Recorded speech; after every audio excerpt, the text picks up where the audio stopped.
Communication skill या फिर मैं ये कहूँ कि बात करने की कला में अगर आप माहिर होना चाहते हो तो इस लाइन को हमेशा ध्यान में रखना कि इस चीज़ का टैलेंट आपके अंदर पहले से ही मौजूद है, बस आप इसे देख नहीं पाते हो, लेकिन मैं आपको दिखाने वाला हूँ। जैसे अगर आपके पास खजाने की चाबी है तो कोई भी व्यक्ति तुम्हें ध्यान से सुनेगा और तुम अपनी बात वहाँ पर कह सकते हो। जैसे यहाँ पर आप ये सोचना छोड़ दो कि मुझे बोलना नहीं आता, मैं आपको बात करने की कला के ऊपर 7 ऐसे नियम बताऊंगा कि आप खुद कहोगे कि मेरे जैसा कोई नहीं बोल सकता। तो उन 7 नियम में पहला नियम कहता है कि अपना डिसिप्लिन सही रखो। अब यहाँ पर आप सोच रहे होंगे कि डिसिप्लिन और बात करने की कला में आखिर क्या ही कनेक्शन हो सकता है, तो इस बात को हमेशा ध्यान में रखना कि लोग आपसे बात करने के लिए तभी इंटरेस्ट होंगे जब आप सही दिखोगे। जैसे आपके रहने का तरीका और आपके चलने का तरीका कैसा है ये बहुत मैटर करता है, और लोग उस इंसान से बिल्कुल भी बात नहीं करते हैं जो अपने काम के साथ अपना डिसिप्लिन भूल जाता है। जैसे तुम्हें ज्यादा कुछ नहीं करना है, तुम्हारे रहने का तरीका और तुम्हारे कपड़ों के कलेक्शन से लेकर तुम अपना काम किस डिसिप्लिन में करते हो ये ध्यान रखना है। और महान लोग भी कहकर गए हैं कि डिसिप्लिन ही वो चाबी है जिससे कामयाबी के दरवाजे खुलते हैं। और अगर आप डिसिप्लिन में रहकर इस बात को ध्यान रखते हो तो अगला नियम कहता है कि अपने शब्दों को सही करो। जैसे यहाँ पर आप कितने भी 30 मार खान क्यों ना हो, अगर आपके बोलने के तरीके में सुधार नहीं है तो आप अपनी बात को कभी किसी के सामने प्रेजेंट नहीं कर सकते हो। जैसे मैंने देखा है उन लोगों को जो बीच बीच में गाली गलौज जैसे शब्दों का प्रयोग करते हैं और शब्दों को तोड़ मरोड़ कर तू और ए पर आ जाते हैं, जबकि आपको आप और जी से शुरुआत करनी चाहिए। जैसे ये बात अलग है कि आप अपने दोस्तों के सामने किस भाषा में बात करते हैं, लेकिन इस बात को भी ध्यान में रखना कि तुम्हारे शब्दों से ही तुम्हारे संस्कारों का पता चलता है। जैसे यहाँ पर आप किसी बिजनेस, जॉब या फिर किसी व्यक्ति से बात करते हो तो ऐसे में तुम वहां पर कौन से शब्दों को प्रेजेंट करते हो ये बहुत इंपॉर्टेंट है। और अपने शब्दों को सुधारने के लिए तुम्हें बुक्स या फिर किसी से बात करने की प्रैक्टिस करनी ही होगी। जैसे यहाँ पर बुक्स पढ़ने का फायदा यही है कि बुक ही वो हथियार है जिससे किसी भी काम में सफलता हासिल की जाती है। जैसे इसमें ऐसे शब्द होते हैं जिन्हें तुमने कभी नहीं पढ़ा होता है, और किसी बुक को पढ़ने में तुम्हें ज्ञान के साथ तुम्हारे शब्दों में सुधार भी होगा। और किसी बुक को तुम्हें मन में नहीं बल्कि मुंह से बोलकर पढ़ना होगा। और अगर तुम ऐसा करते हो तो यहाँ पर अगला नियम कहता है कि बात करने की प्रैक्टिस करो। जैसे यहाँ पर तुमने बुक्स पढ़कर शब्दों की प्रैक्टिस कर ली, लेकिन असल जिंदगी में तुम किसी के सामने नहीं बोल पाते हो, तो ऐसे में तुम्हारी सारी मेहनत बेकार जाएगी। लेकिन अगर तुम खुद से और अपने दोस्तों से और जहां मौका मिले उन लोगों से बात करने की कोशिश करते हो तो यहाँ पर प्रैक्टिस का नियम जुड़ता है। और कोई भी काम शुरुआत में ही मुश्किल लगता है, लेकिन धीरे धीरे कंसिस्टेंसी के साथ अगर तुम उसको करते हो तो तुम्हें उसकी आदत लग जाती है। और मैंने देखा है उन लोगों को जिन्हें वैसा वातावरण नहीं मिल पाता है जैसा वो चाहते हैं। जैसे अगर तुम्हें लगता है कि मैं बात करना चाहता हूँ लेकिन मेरे पास वैसा माहौल नहीं है, तो ऐसे में आप मेरी तरह 5 मिनट का वीडियो बनाकर अपनी गैलरी में सेव कर सकते हो। और ऐसा तुम्हें 1 साल तक करना है। और जब तुम आज का वीडियो और 1 साल बाद का वीडियो देखोगे तो तुम्हारे बोलने के तरीके में बहुत बड़ा सुधार होगा।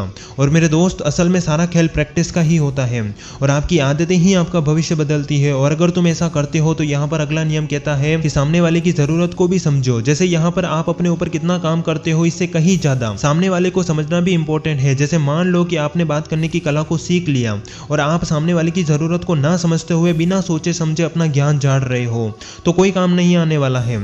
आपको वहां पर यह देखना होगा कि सामने वाला किस एंगल का खिलाड़ी है। हो सकता है कि वो माइंडसेट वाली बातें करता हो या फिर हंसी मजाक वाली, तो यहाँ पर आप उसके सोशल मीडिया पेज को ऑब्जर्व कर सकते हो।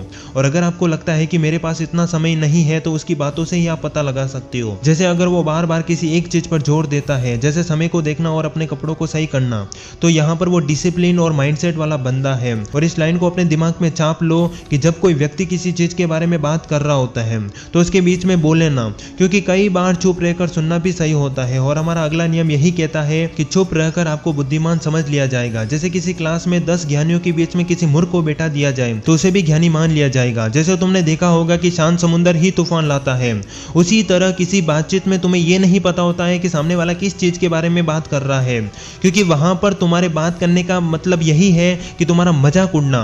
और दूसरी बात, तुम वहां पर उन बातों को ऑब्जर्व कर सकते हो कि आखिर यहाँ पर कैसी बातें हो रही है।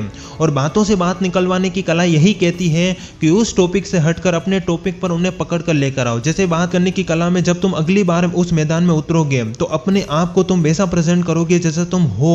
और ये तभी होगा जब तुम अपने काम में माहिर होंगे। और तुम चाहे कोई भी काम कर रहे हो, चुप रहने में उतनी ही ताकत होती है जैसे एक बुद्धिमान व्यक्ति में होती है। और बुद्धिमान व्यक्ति हमेशा चुप ही रहता है। और किसी ने एक बात कही थी कि मुझे उस इंसान से डर नहीं लगता जो ज्यादा बोलता है, मुझे उससे लगता है जो खामोश रहकर तबाही मचा देता है।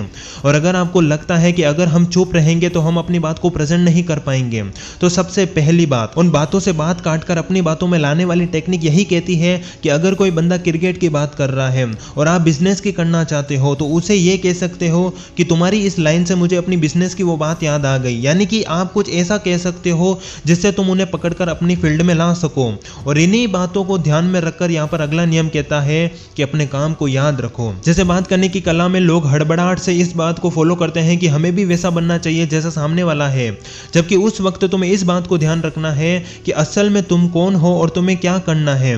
जैसे कोई बंदा शेयर मार्केट के बारे में बात कर रहा है और तुम भी वही बातें करते हो, लेकिन असल में तुम एक पढ़ाई वाले स्टूडेंट या फिर कोई बिजनेसमैन हो, तो ऐसे में आप अपने आप को सही तरीके से प्रेजेंट नहीं कर पाओगे। तो यहाँ पर अपने काम को याद रखने का मतलब यही है कि उसका विश्वास बनाए रखो। और सामने वाला चाहे किसी भी फील्ड का खिलाड़ी क्यों ना हो, अगर वहां पर आप अपने आप को भुलाकर सामने वाले के माया जाल में फंस जाते हो तो सामने वाला तो आपको आकर्षित करेगा ही, लेकिन आप अपनी बात को प्रेजेंट नहीं कर पाओगे।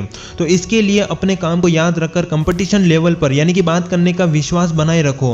और आप कम्युनिकेशन के ऊपर चाहे कितने भी वीडियो क्यों ना देख लो, अगर आपके अंदर अपने काम का विश्वास नहीं है तो कोई भी तरीका काम नहीं आने वाला है। जैसे मैंने देखा है उन लोगों को जो किसी स्टेज पर सीना तान कर इसीलिए बोल पाते हैं क्योंकि वो अपने खेल को देखते हैं। और अगर आप भी उन लोगों जैसा बनना चाहते हो तो हमारा अंतिम और 7वां नियम कहता है कि आप जैसे हो वैसे रहो। जैसे यहाँ पर मैं बात कर रहा हूँ तुम्हारे कॉपी पेस्ट करने वाली टेक्निक की, जैसे तुम मनी हिस्ट, आयरन मैन या फिर बात करने के ऊपर कोई मूवी या सीरीज देखते हो तो तुम वैसा बनने की कोशिश करते हो जैसा सामने वाला है। तो ऐसे में लोग तुम्हें जज करेंगे कि ये बंदा उसकी नकल कर रहा है, जबकि तुम्हें भगवान ने आवाज दी है और प्रेजेंट करने का तरीका दिया है, तो तुम्हें उसी अंदाज में अपने आप को प्रेजेंट करना है। और याद रखना, लोग तुम्हारा मजाक बिल्कुल भी नहीं उड़ाएंगे अगर तुम जैसे हो वैसे अपने आप को प्रेजेंट करते हो। तो जैसे तुमने देखा होगा कि जब तुम अपने दोस्तों से बात करते हो तो तुम्हारा एटीट्यूड लेवल और तुम्हारा आत्मविश्वास कितना बढ़ जाता है, और यह होता है तुम जैसे हो वैसे प्रेजेंट करने से। और ये दुनिया तुम्हें तभी याद रख पाएगी जब तुम खुद को प्रेजेंट करोगे। जैसे आपने एलोन मस्क को तो देखा ही होगा, जो बीच बीच में रुक कर बोलते हैं क्योंकि उनकी यही आदत है। और ये दुनिया किसी व्यक्ति को उसकी आदतों से ही पहचानती है। जैसे अगर आप हंसी मजाक वाले या फिर सीरियस वाले बंदे हो तो उसी में रहो और उसको और बेहतर बनाओ। और इस पूरे खेल को निष्कर्ष के रूप में मैं कुछ लाइनों में कहूं तो उन 7 नियम के अलावा तुम्हें इन बातों को भी ध्यान में रखना है। जैसे किसी से मुलाकात करते वक्त आपको एक प्यारी सी स्माइल और हेलो के साथ शुरुआत करनी है, और कोई बात समझाते वक्त अपनी बॉडी लैंग्वेज का उपयोग करना है, जिसमें आप अपने हाथों को किस तरीके से ले जाते हो ये बहुत मैटर करता है। और कम्युनिकेशन स्किल को इंप्रूव करने से पहले खुद से ये सवाल करो कि लोग आपको ही क्यों सुनेंगे, और इसका जवाब है कि आपके पास खजाने की चाबी है। यानी कि आप एक ऐसे विषय में बात करोगे कि सामने वाले को उसकी जरूरत है, और लोगों से कुछ सवाल करने के बजाय आप उस बात की गहराई को समझो। जैसे क्या करते हो के बजाय आप ये कह सकते हो कि मैं म्यूजिक पसंद करता हूँ, आपको क्या पसंद है। और बात करने की कला में ये नियम कहता है कि सिर्फ बोलने में नहीं बल्कि सुनने में भी अपनी क्षमता रखो, क्योंकि लोग वो याद रखते हैं जिन्होंने उन्हें सुना है, ना कि सिर्फ उन्हें कुछ सुनाया है। याद रखना, जब भी आप किसी से मिलते हो और उनसे बात करते हो तो हर किसी को एक बात हमेशा याद रहती है कि आपने उन्हें कैसा महसूस करवाया। और किसी से बात करते वक्त आपका व्यवहार बहुत ही मैटर करता है, जैसे आपके शब्द, भाव और दिल से समझाया गया वो शब्द। जैसे कोई टीचर पहले दिन में बच्चों को नहीं समझ पाता, लेकिन धीरे धीरे उसकी भाषा, उसके समझाने का तरीका बच्चों में उतरने लगता है, और ये होता है किसी बात को आसान भाषा में समझाने से। और कम्युनिकेशन स्किल पर आप कितने भी वीडियो क्यों ना देख लो, अगर आप प्रैक्टिस के साथ हर दिन 1% कुछ नया नहीं सीखोगे तो कुछ नहीं होने वाला है। और असल में सारा खेल बुक पढ़ने के साथ तुम किन लोगों से बात करते हो इसी का होता है। और आज की दुनिया में लोग पीठ पीछे बुराइयां करते हैं, लेकिन कम्युनिकेशन का नियम कहता है कि तारीफ पीठ पीछे भी होनी चाहिए, क्योंकि असली क्लास तो वहीं से शुरू होती है जहां कोई नहीं देखता हो। और इतिहास उन्हीं लोगों को याद रखता है जिनकी बात करने की कला में दम होता है। जैसे यहाँ पर आप स्वामी विवेकानंद और एपीजे अब्दुल कलाम जैसे महान लोगों को देख सकते हो, या फिर आप जिन्हें जानते हो उन्हें देख सकते हो। और मेरे दोस्त याद रखना, जिंदगी का हर दिन हंसी का दिन है, और कम्युनिकेशन स्किल भी हंसी से ही जुड़ी होती है। चाहे सामने बैठा व्यक्ति आपका भाई, दोस्त या फिर दुश्मन क्यों ना हो, उनसे अच्छे से बात करो, क्योंकि आपकी एक प्यारी सी स्माइल और कुछ अच्छा बोलने से उनका पूरा दिन अच्छा ही जाता है। और अगर आप इस वीडियो को यहाँ तक देख रहे हो तो हमने इस पूरे वीडियो में 7 नियम को जाना। अपना डिसिप्लिन सही करो, अपने शब्दों को सही करो, बात करने की प्रैक्टिस करो, सामने वाले की जरूरत को भी समझो, चुप रहकर आपको बुद्धिमान समझ लिया जाएगा। अपने काम को याद रखो, आप जैसे हो वैसे रहो। और इनके अलावा हमने बहुत सारी इंपॉर्टेंट बात की है, और अगर आप इन नियम को फॉलो करते हो तो मेरा ये विश्वास मानिए कि आप बात करने की कला में माहिर हो जाओगे। और इतिहास उन्हीं लोगों को याद रखता है जो जैसे हैं वैसे दिखते हैं और अपने आप को हर दिन 1% बेहतर बनाते हैं। और अंतिम लाइनों में मैं आपसे सिर्फ इतना ही कहूंगा कि अगर आपको ये वीडियो पसंद आया हो तो वीडियो को लाइक, चैनल को सब्सक्राइब और बेल आइकन को जरूर प्रेस करें, और इसे किसी ऐसे इंसान के साथ जरूर शेयर करें जो बात करने से डरता है, या फिर आपका दोस्त भी हो सकता है। बस आज के लिए सिर्फ इतना ही, मिलते हैं अगले वीडियो में, तब तक के लिए जय हिंद, जय भारत, फिर मिलेंगे।